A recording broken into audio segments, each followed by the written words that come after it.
இப்பொழுது புதிய பொலிவுடன் தமிழ்பால் நன்மை முழுமை. Periyar Maniammai institute of science and technology, Thanjavur. The world needs you. Doctor Srivarmas, அனைத்து நோய்களுக்குமான குணம். போதை மாநிலமாக மாறணும் அப்படின்னு சொல்லி சீமான் நினைக்கிறாரா? போதையற்ற மாநிலமாக மாறணுங்கிறதுக்காக தான் சொல்கிறோம். கல்லுக்கு ஏன் தடை? மற்ற மாநிலங்கள்ல உலகத்துல எங்கேயாவது ஒரு இடத்துல கல்லுக்கு தடை இருக்குதா? ஏன் தமிழ்நாட்டுல மட்டும் கல்லுக்கு தடை? கல்லு குடிச்சா ஏதாவது நல்லது நடக்குமா? நான் கேட்கிறேன், கல்லு குடிச்சா ஏதாவது நல்லது நடக்குமா? ஆராய்ச்சியாளர் என்ன சொல்லியிருக்காங்க? நீங்க டேட்டா எடுத்து வைங்க, சீமான டேட்டா எடுத்து வைக்க சொல்லுங்க, அப்புறம் பார்த்துப்போம்.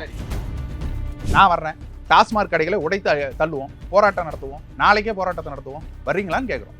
ஏன் அதுக்கு வர மாட்டீங்க? சீமானுக்கு எதிராக மட்டும் நீங்க இந்த போராட்டத்தை நடத்துவீங்கன்னாக்கா அது உங்களுடைய உள்நோக்கம் என்ன? அதில் அரசியல் இல்லாம என்ன இருக்குன்றோம். நாம் தமிழ் கட்சி மேடையில ஒவ்வொரு மேடையிலையும் பறை இசை இசைக்கப்படுது. அது குலக்கல்விங்களா? பறை இசை நாங்க எடுத்து அடிச்சாக்கா அது குலக்கல்வின்னு சொல்லிடுவீங்களா? அப்ப பனை ஏறினா மட்டும் அது ஏன் குலக்கல்வியா தெரியுது? அப்ப உங்களோட சாதி வன்மம் எவ்வளவு தூரங்கிறது வெளில தெரியுதா இல்லையா? சீமான் திருந்தனும், இல்லைன்னா திருத்தப்படுவார். நீங்க திருத்துங்க. இந்த திரள் நிதி குற்றச்சாட்டை எத்தனை பேர் தான் வைப்பீங்கன்னு எனக்கு தெரியல. ஒரு கட்சி நடக்கணும்னா எங்க இருந்து காசு வரும்னு நீங்க சொல்லுங்க. நீங்க தமிழ்நாட்டு மக்கள் கொடுக்கலாம். நீங்க கனடால இருக்கிறவங்க, யூகேல இருக்கிறவங்க, ஸ்ரீலங்கால இருக்கிறவங்க, அவங்க எல்லாம் ஏன் கொடுக்கணும்?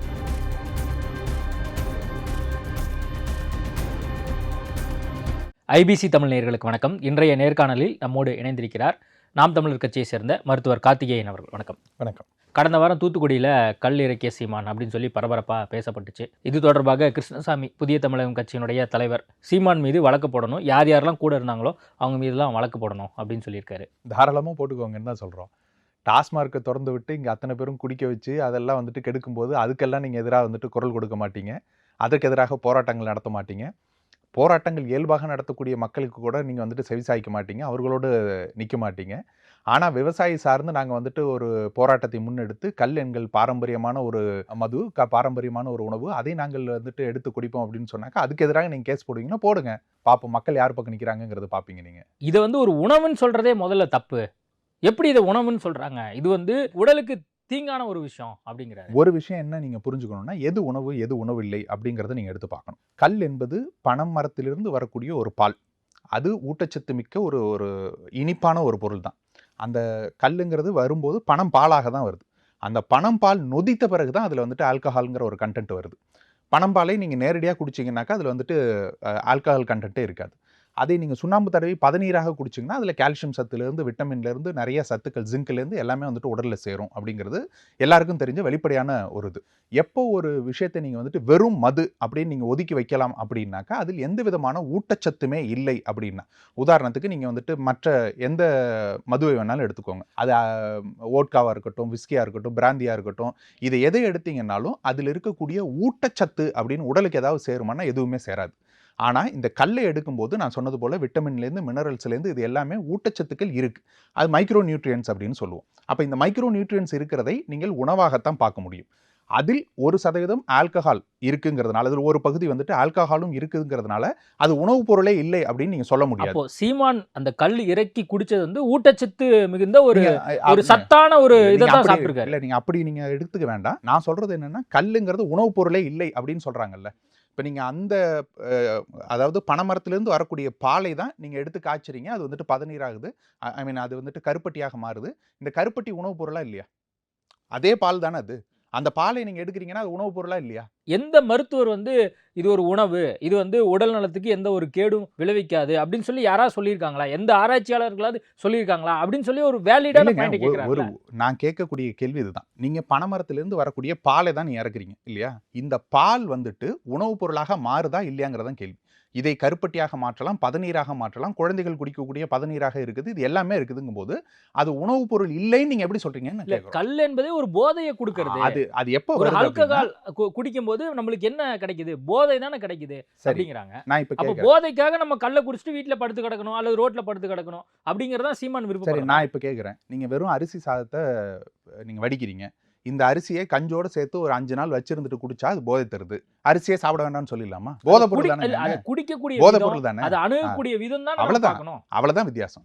இப்போ அந்த பனைமரத்திலிருந்து வரக்கூடிய பாலை நீங்க என்ன வேணா குடிக்கலாம், பதநீராக மாற்றலாம், இல்லை கருப்பட்டியாக மாற்றலாம், இல்லை நொதிக்க விட்டு கல்லாக கூட குடிக்கலாம், அது ஒவ்வொருவருடைய விருப்பம்.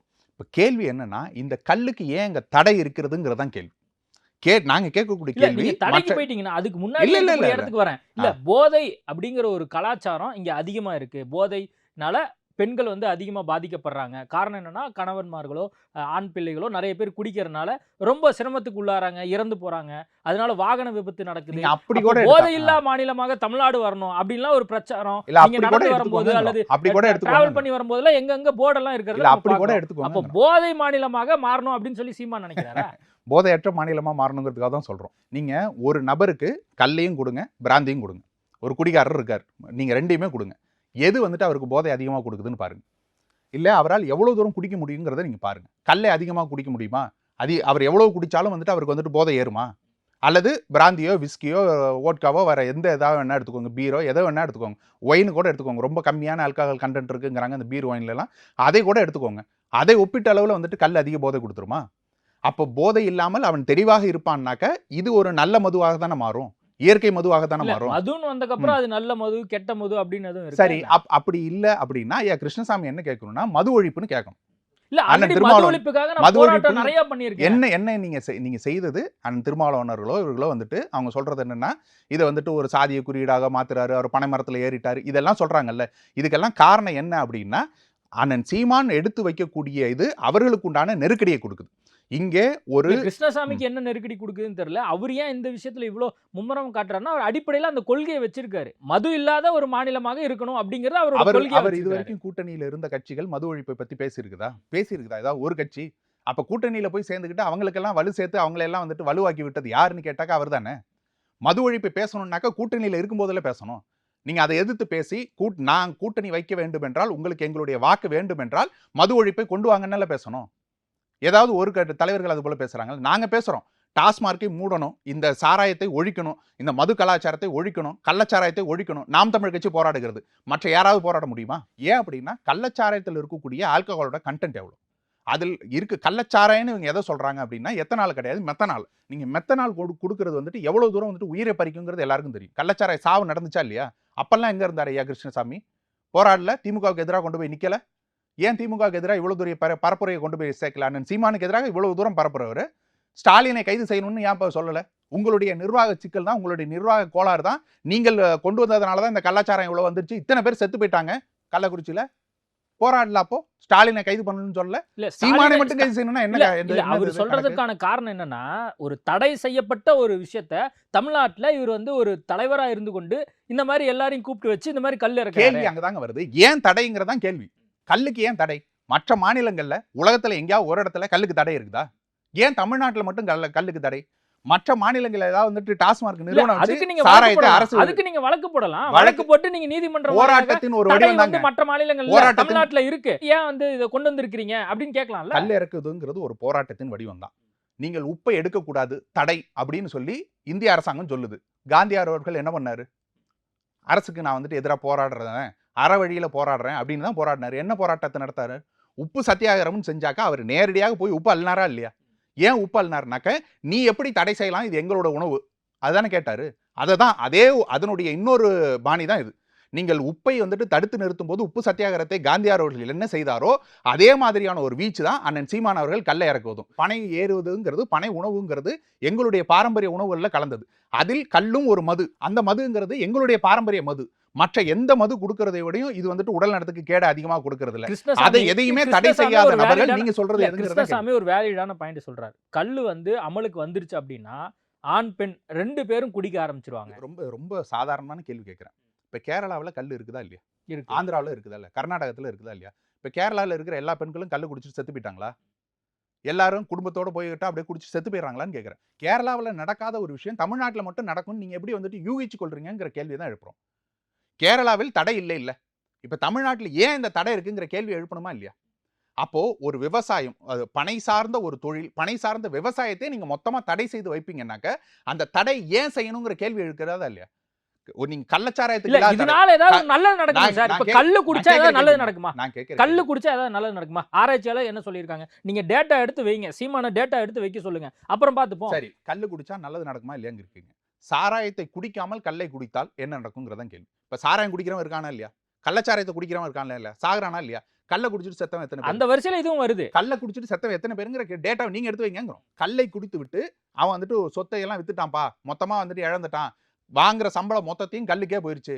இதுவரை கலாச்சாரம் கெடுது அப்படிங்கிற ஒரு சுச்சுவேஷன் வரும். நான் அதான் கேட்கிறேன். கேரளாவில் கெடாத கலாச்சாரம், கர்நாடகாவில் கெடாத கேரளால கலாச்சாரம், பெரும்பாலும் உங்களுக்கு எல்லாரும் இங்க ஆந்திராவுல ஒயின் இருக்கிற அருந்தக்கூடிய கலாச்சாரம் கலாச்சாரம் இருக்குல்ல. இங்கேயும் இருக்குல்ல. இங்கேயும் எல்லா இடம் சாராயம் குடிச்சிட்டு தானே இருக்காங்க. டாஸ்மாக் கடைகளை நாளையிலேருந்து உடைச்சு தள்ளுவோம், பூட்டு போடுவோம். வர்றீங்களா? உங்களால் முடியுமா? நான் வர்றேன். டாஸ்மாக் கடைகளை உடைத்து தள்ளுவோம், போராட்டம் நடத்துவோம், நாளைக்கே போராட்டத்தை நடத்துவோம். வர்றீங்களான்னு கேட்குறோம். ஏன் அதுக்கு வர மாட்டீங்க? சாராய ஆலைகளுக்கு பூட்டு போடுற போராட்டத்தை நடத்துவோம். இங்க தமிழகத்தில் இருக்கக்கூடிய சாராய ஆலைகளை பூட்டிடுவோம், மக்களுக்கு நல்லது நடக்கும்.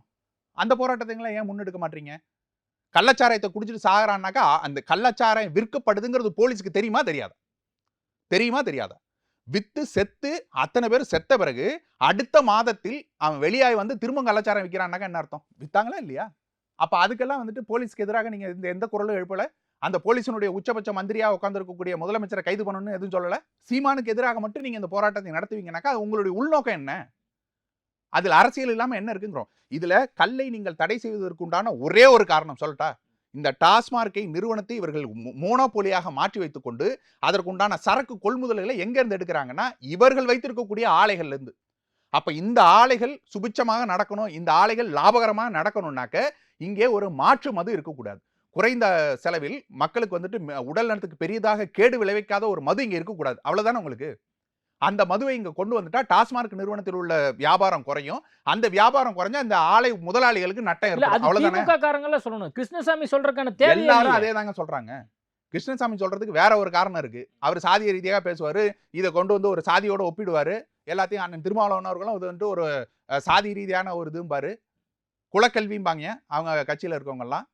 நாங்க கேட்கிற கேள்வி தான், இப்ப இது குலக்கல்வியை கொண்டு வருது, இது வந்துட்டு பனை ஏறிட்டார் சீமான் அப்படின்னாக்கா அது வந்துட்டு ஒரு குலக்கல்வி அப்படிங்கிறீங்க.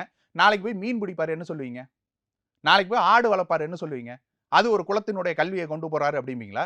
நாம் தமிழ் கட்சி மேடையில ஒவ்வொரு மேடையிலையும் பறை இசை இசைக்கப்படுது, அது குலக்கல்விம்பீங்களா? பறை இசை நாங்க எடுத்து அடிச்சாக்கா அது குலக்கல்வின்னு சொல்லிடுவீங்களா? அப்ப பனை ஏறினா மட்டும் அது ஏன் குலக்கல்வியா தெரியுது? அப்ப உங்களோட சாதி வன்மம் எவ்வளவு தூரங்கிறது வெளில தெரியுதா இல்லையா? பனை ஏறினா மட்டும் அது உங்களுக்கு சாதி வன்மமா தெரியுது. நாளைக்கு மீன் பிடிச்சாலோ, மீனவனுக்காக போராடினாலோ, இல்ல ஆடு மாடு வளர்ப்பன்னு சொல்லி ஆடு மாடோட போய் நின்று ஆடு மாடை வளர்த்தாலோ அல்லது பறை இசைத்தாலோ அது உங்களுக்கு குலக்கல்வியா தெரியலன்னா என்ன அர்த்தம்? அப்ப சீமானை நீங்க யாரா பாக்குறீங்க? தமிழ்னாக பார்க்காம ஏன் ஒரு சாதியினரா பாக்குறீங்க? இந்த கேள்வி வருதா இல்லையா? அப்ப இது எல்லாத்துக்கும் பின்னாடி நடக்கக்கூடியதுங்கிறது அரசியல், அவ்வளவுதான். நாங்கள் போராடுவது எங்களுடைய மக்களுடைய உரிமைக்காக போராடுறோம். இந்த கல்லை வந்துட்டு நீங்க தடை செய்யறது மூலமா விவசாயிகளுடைய வளர்ச்சியை மொத்தமா தடை செஞ்சுட்டு இந்த டாஸ்மார்க்கினுடைய ஒரே லாபத்தை நோக்கத்தை கொண்டு போய் ஃபேக்டரியை வச்சிருக்கக்கூடிய நபர்களுக்கு மட்டும்தான், ஆலை முதலாளிகளுக்கு மட்டும்தான் அது போய் சேரணும்னு நீங்க நினைக்கிறீங்க. கையில அருவாள் வச்சுட்டு அவரு மிரட்ட பாக்குறாரு. காவல்துறையில முடிஞ்சா நீ என்ன வேணா பண்ணு அப்படின்னு சொல்ல பாக்குறாரு. கல்லுக்கு சீவரத்துக்கு அருவாள் இல்லாம எதை வச்சு சீவாங்க? கத்திரிக்கோல் வச்சா சீவாங்க? மிரட்டுறாரு அப்படின்னு சொல்லி பனம்பாலையே சீவுறாங்க. பனம்பாலையை சீவுறது எதை வச்சு சீவாங்க? அருவாளை வச்சு சீவாம அங்க வேற எந்த வார்த்தையும் அவர் பயன்படுத்தலையா? என்ன வார்த்தை பயன்படுத்த முடியும்னு நீங்க நினைக்கிறீங்க? காவல்துறையை மிரட்டுறாரு அப்படின்னு சொல்லி கிருஷ்ணசாமி சொல்றாரு. சொல்றோம் அது மிரட்டுவதாக. காவல்துறையோட நீங்க ஏதோ மறைமுகமா ஏதோ கூட்டு வச்சிருக்கீங்க. திமுக அரசாங்கத்தோட ஏதோ கூட்டு வச்சிருப்பீங்க போல. திமுக அரசாங்கம் தானே நடத்துது, பண்ணட்டும்ங்கிறோம். என்ன ஒரு அண்டர்ஸ்டாண்டிங்? தூத்துக்குடிங்கிறனால உங்க பகுதி அப்படிங்கறனால ஏதோ ஒரு அண்டர்ஸ்டாண்டிங் எங்க பகுதி, மொத்த தமிழ்நாடு எங்கள் பகுதி தான். அது என்ன தூத்துக்குடி மட்டும் எங்க பகுதி, காரைக்குடி மட்டும் எங்க பகுதி? அதெல்லாம் கிடையாது. மொத்த தமிழ்நாடும் எங்கள் பகுதி தான். நாம் தமிழ் கட்சி அத்தனை இடங்களிலும் மக்களுக்காக எல்லா போராட்டங்களிலும் நின்று இருக்குது. அதுபோல் ஒரு போராட்டம் தான் இதுவும். இது மிகப்பெரிய வீழ்ச்சியை பெற்றிருக்குது. மக்கள் மத்தியில மிகப்பெரிய பரபரப்பான பேசு பொருளாக மாறி இருக்கிறது. இதுல இருக்கக்கூடிய நியாயங்கிறது மக்களுக்கு புரிய ஆரம்பிச்சிருக்குது. இல்ல கிருஷ்ணசாமிக்கு என்ன இதுல லாபம்? காழ்ப்புணர்ச்சி தாங்க, காழ்ப்புணர்ச்சி தான். அண்ணன் சீமான் இவ்வளவு பெரிய ஒரு அரசியல் தலைவராக உயர்ந்து நிற்கிறார். மக்கள் மத்தியில மிகப்பெரிய பேசு பொருளாக மாறக்கூடிய இந்த போராட்டத்தின் மூலமாக அவருடைய கரங்கள் மிகவும் வலுவாகிறதுங்கிறது ஒரு காழ்ப்புணர்ச்சி தான். அவர் போட்டியிட்ட இடங்கள்ல அவரை மிஞ்சி நாம் தமிழ் கட்சியினுடைய வேட்பாளர்கள் போறாங்கல்ல, அவரால் அந்த வாக்கை வாங்க முடியவில்லை. அதை தாண்டி நாம் தமிழ் கட்சியினுடைய வேட்பாளர்கள் வாக்கு வாங்குகிறார்கள் இது வருது இல்ல, அதனுடைய காழ்ப்புணர்ச்சி தான். வேற என்ன? வெளிப்படையா பேசணும்னா சீமான் திருந்தணும், இல்லைன்னா வந்து திருத்தப்படுவார். நீங்க திருத்துங்கிறோம், வந்து திருத்துங்கிறோம். உங்களை யாரும் தடை பண்ணல, வாங்க நேரா வாங்க, வந்து உட்காருங்க, திருந்துவோங்கிறோம், பேசுவோங்கிறோம். இன்னொரு முறை வந்து இதே மாதிரி கல் இறக்க சொல்லுங்க, அப்புறம் நடக்கிறதே வேற. நாங்க தான் முத தடவையே ஏறி இறக்கிட்டோமேங்க. அப்ப என்ன நடந்துச்சு? நாளைக்கு நான் போய் பனைமரம் ஏறுவேன், என்ன பண்ணுவீங்க? நான் பள்ளி படிக்கும்போது கல்லூரி படிக்கும் போதெல்லாம் பனைமரம் ஏறி நொங்கு வெட்டுறவன் தான் நான். அதுக்கு என்ன பண்ணுவீங்க? நாளைக்கு நான் ஏறினேன்னா என்ன பண்ணுவீங்க? நாம் தமிழ் கட்சியினர் ஒவ்வொருத்தனும் ஏறினாங்க என்ன பண்ணுவீங்க? வந்து எங்களோட காலை வெட்டுவீங்களா என்ன? கணுக்கால கட் பண்ணிட்டு போவீங்களா என்ன? ஒன்றும் பண்ண முடியாது. நாம் தமிழ் கட்சி இருக்கும் வரை இங்கே கல்லுக்கு தடை என்பது உடை தெரியப்படும். ஜல்லிக்கட்டுக்கு எப்படி ஒரு தடையை உடை தெரிந்து ஜல்லிக்கட்டுக்கு நீங்க தடை போட்டு இருந்த போதுதான் நாம் தமிழ் கட்சி காலை அவுத்து விட்டுச்சு. நாம் தமிழ் கட்சி காலை அவுத்து விட்டு ஜல்லிக்கட்டை நடத்தியது எப்படி நடத்திச்சு? அண்ணன் சீமான் தானே நடத்தினாரு. அந்த தடை உடைக்கப்பட்டுச்சா இல்லையா? அதே போல கல்லுக்குண்டான தடையும் நாம் தமிழ் கட்சி இருக்கும்போது உங்களால் அதை வந்துட்டு தடுத்து நிறுத்தவே முடியாது. கல்லுக்குண்டான தடை உடை தெரியப்படும். வெளிநாட்டுல இருந்து நிதியெல்லாம் வருது. தமிழ் மக்கள் வந்து வெளிநாட்டுல இருந்து பணம் அனுப்புறாங்க. அதை வந்து இவர் தவறா பயன்படுத்துறாரு. அது மட்டும் இல்லாம தமிழருக்கே துரோகம் விளைவிக்கிறாரு அப்படிங்கிறாரு. இந்த திரள் நிதி குற்றச்சாட்டை எத்தனை பேர் தான் வைப்பீங்கன்னு எனக்கு தெரியல. ஒரு கட்சி நடக்கணும்னா எங்க இருந்து காசு வரும்னு நீங்க சொல்லுங்க. நீங்க கட்சி தமிழ்நாட்டு நடத்துறீங்களா? மக்கள் கொடுக்கலாம். நீங்க கட்சி கனடால நடத்துறீங்க. இருக்கிறவங்க, யூகேல இருக்கிறவங்க, தமிழ் ஸ்ரீலங்கால மக்கள் இருக்கிறவங்க யாருங்க? அவங்க எல்லாம் ஏன் கொடுக்கணும்? சரி, அப்படி கொடுக்கறதாவே இங்க வச்சுக்கோங்க. அரசியல் இவர் பண்றாரு. சரிங்க, அவர் வச்சுக்கோங்க. கொடுக்கறதாவே வச்சுக்கோங்க. கோடி கோடியா கொட்டுறாங்கன்னு கூட வச்சுக்கோங்க. அதுல உங்களுக்கு என்ன பிரச்சனை? அதுல உங்களுக்கு என்ன பிரச்சனைங்கிறோம். ஒரு தலைவனை நம்பி இவர் சரியான பாதையில் போகிறார். இவருக்காக நான் உழைத்த காசிலிருந்து ஒரு காசை எடுத்து நான் உங்களுக்கு கொடுக்குறேன் அப்படின்னு கொடுக்குறாங்கன்னா அதுல என்ன தவறுன்னு நான் கேட்கிறேன். திரள் நிதி வந்து வாங்கப்பட்டுட்டே இருக்கு வெளிநாட்டுல இருந்து. இது வரைக்கும் நம்மளால ஒரு கவுன்சிலர் ஆக முடியல, எம்எல்ஏ ஆக முடியல, ஏன் முதலமைச்சர் ஆக முடியல, சரிங்க. எதுவுமே ஆக ஆய் முடியல. என்ன பண்ண வெறுமனே முடியும்? அரசியல மட்டும் ஆய் பேசி என்ன பண்ண எல்லாரையும் முடியும்? எதிர்த்துட்டு ஆய் என்ன பண்ண அது முடியும்? மட்டுமே வந்து நம்ம ஒரு எம்எல்ஏ நோக்கமா வச்சிருந்தா ஆகி அது சரியா உட்கார்ந்திருக்கக்கூடிய இருக்குமா? நபர்களால் கூட்டணியோடு சேர்ந்து எம்எல்ஏ ஆகி உட்கார்ந்து இருக்கக்கூடிய நபர்களால் என்ன சாதிச்சிட்டாங்கன்னு சொல்லுங்க. ஆட்சி அதிகாரத்தை பிடிக்காம உங்களால எதையும் சாதிக்க முடியாதுங்க. எம்எல்ஏவை போய் மேசையை மட்டும் தான் தட்டிட்டு வரலாம். அந்த மேசையை தட்டுறதுக்கு நாங்கள் விரும்பவில்லை. எங்களுடைய பயணம் மிக நீண்ட பயணம் என்று தெரிஞ்சுதான் பயணிக்கிறோம். ஒவ்வொரு நபரும் நாம் தமிழ் கட்சியில் பயணிக்கக்கூடிய அத்தனை பேரும் கொள்கை பிடிப்போடு நிக்கிறதுக்கு உண்டான காரணம் என்னன்னா, எங்களுக்கு தெரியும் எங்களோட பயணம் மிக நீண்ட பயணம். நாளைக்கு போய் ஜெயிச்சுட்டு உட்காந்துட்டு நான் வந்துட்டு எதுவும் பண்ண போறது இல்லை. எங்களுடைய வெற்றிங்கிறது என்னவா இருக்கணும்னா ஒட்டுமொத்த தமிழகத்துக்கு உண்டான வெற்றியாக மாறணும். அது எப்ப மாறும்னா ஆட்சி அதிகாரம் வரும்போது தான். அந்த ஆட்சி அதிகாரத்துக்கு இல்லாம ஒத்த சீட்டுக்காவோ 2 சீட்டுக்காவோ ஒரு கவுன்சிலருக்கோ ஒரு எம்எல்ஏக்கோ ஜெயிச்சு எந்த புண்ணியமும் கிடையாது. இது வரைக்கும் ஜெயிச்சவங்க ஏதாவது செஞ்சதை காட்டுங்க. ஒரு எம்எல்ஏ ஜெயிச்சிட்டார்ப்பா, தமிழ்நாட்டை மொத்தத்தையும் மாற்றி விட்டார் காட்டுங்க. இந்த சட்டத்தை திருத்தி விட்டார் காட்டுங்க. ஏதாவது பண்ண முடியுமா? அப்ப இதெல்லாம் பண்ணணும் அப்படின்னா ஆட்சி அதிகாரத்தில் உட்காரணும். அதை நோக்கிய பயணங்கிறது மிக நீண்ட பயணம். அதை தெரிஞ்சுதான் நாங்க எல்லாரும் நிக்கிறோம். நாம் தமிழ் கட்சிக்கு திரள் நிதி நீங்க கொடுக்கறதா சொல்லக்கூடிய 5 ரூபா 10 ரூபாயில இருந்து ஆரம்பிச்சு 100 ரூபாய் 200 ரூபாயில இருந்து 1000 ரூபாய் 2000 ரூபாய் எல்லாரும் கொடுக்குறாங்க. நான் சொல்றேன், ஓப்பனா ஒத்துக்கிறோமே, திரள் நிதியில தான் கட்சி நடக்குதுங்கிறது எல்லாருக்கும் தெரிஞ்சது தானே. அதுல என்ன தவறு இருக்குங்கிறதான் கேள்வி. நீங்க கட்சி நடத்துறீங்க, உனக்கு வந்துட்டு ஒரு பெருமுதலாளி கொடுப்பான், இல்ல ஒரு கட்சியினுடைய ஓனர் வந்துட்டு இன்னொருத்த வந்துட்டு கொடுப்பான், எம்எல்ஏ சீட்டு கொடுக்குறேன், ஒரு 10 கோடி ரூபாய் காசு கொடுக்குறேன், என் கூட வந்து நின்னுக்கோ, உன் சாதியை சார்ந்த அத்தனை பேருடைய ஓட்டை எனக்கு வந்துட்டு வாங்கி கொடுன்னு சொல்லுவாங்க. நீங்க வாங்கிட்டு போவீங்க அந்த 10 கோடி ரூபாயை. நாங்க ஏன் வாங்கணும்? நான் ஏன் இன்னொரு கட்சிக்கு அடிமையாக இருக்கணும்? இந்த ஒரு நியாயமான அரசியலை நாம் தமிழ் கட்சி இங்க நடத்துதுனாக்க அதை நியாயமா விமர்சிங்க. நாம் தமிழ் கட்சி கொள்கை ரீதியாக இந்த தவறை செய்துன்னு நீங்க சொல்லுங்க. நாங்க எதிர்த்து வாதாடுறோம். இப்ப நீங்க சொல்றீங்க இல்லையா, கல் உணவுப் பொருள் இல்லைன்னு சொல்றீங்க. பனைமரத்திலிருந்து வரக்கூடிய பால் உணவுப் பொருள் தான். அதை நான் வந்துட்டு எந்த இடத்துல நிரூபிக்க நாங்க தயாரா இருக்கிறோம். அது கல்லாக நொதிக்கும் போது ஒரு ஆல்கஹால் கண்டென்ட் வருதுன்னாக்க அது இங்க இருக்கக்கூடிய மற்ற மதுவுக்கு ஒரு மாற்று மதுவாக அது செயல்படும். அது உடல் நலத்துக்கு இவ்வளவு தூரம் கேடு விளைவிக்காத குறைந்த கேடை விளைவிக்கக்கூடியதுன்னா இதை குடிச்சிட்டு போட்டுமேங்கிறோம். டாஸ்மார்க் மூடிட்டு இதை தொடங்கங்கிறோம். அதுதான் நாம் தமிழ் கட்சியினுடைய நிலைப்பாடு. நாங்கள் 2016 இருந்து சொல்லிட்டு இருக்கோம். 2016 கொடுக்கப்பட்ட ஆட்சி வரைவில் எழுதியிருக்கிறோம், கள்ளுக்கடைகள் திறக்கப்படும், டாஸ்மார்க்குகள் மூடப்படும். அப்பையிலேருந்து இது சொல்லிக் கொண்டிருக்கோம். இது மாற்று மதுவாக இங்க இருக்கக்கூடிய தேசிய மதுபானமாக இது அறிவிக்கப்படும் நாங்க சொல்லிட்டு இருக்கோம். பல இடங்கள்ல விவசாயிகள் வந்துட்டு பாதிக்கப்படுறாங்க. அந்த விவசாயிகளுக்கு உண்டான போராட்டங்கள்ல அவர் வந்துட்டு கலந்து கொள்ளட்டும். சிப்காட் நிறுவனம் எடுக்கிறாங்கன்னு சொல்லி போராடுறாங்க, பரந்தூர் விமான நிலையம் எடுக்கிறாங்கன்னு சொல்லி போராடுறாங்க. இந்த விவசாயிகளுடன் கைகோர்த்து நிக்கட்டும். அதே போல இங்க வந்துட்டு கல்லுக்காக ஏங்கி கொண்டு இருக்கக்கூடிய, அதாவது இந்த பனை தொழில் நம்பியே வாழக்கூடிய பல விவசாயிகள் இருக்காங்க. அந்த பனை விவசாயிகளுக்காக அவர் போராடட்டும்னு நாங்க சொல்றோம். நிறைய விஷயங்கள் குறித்து பேசியிருக்கோம். நேர்காணல் கொடுத்ததுக்கு மிக்க நன்றி. நன்றி. இப்பொழுது புதிய பொலிவுடன் தமிழ்பால் நன்மை முழுமை. Periyar Maniammai Institute of Science and Technology, Tanjavur. The world needs you. Doctor Srivarmas, அனைத்து நோய்களுக்குமான குணம்.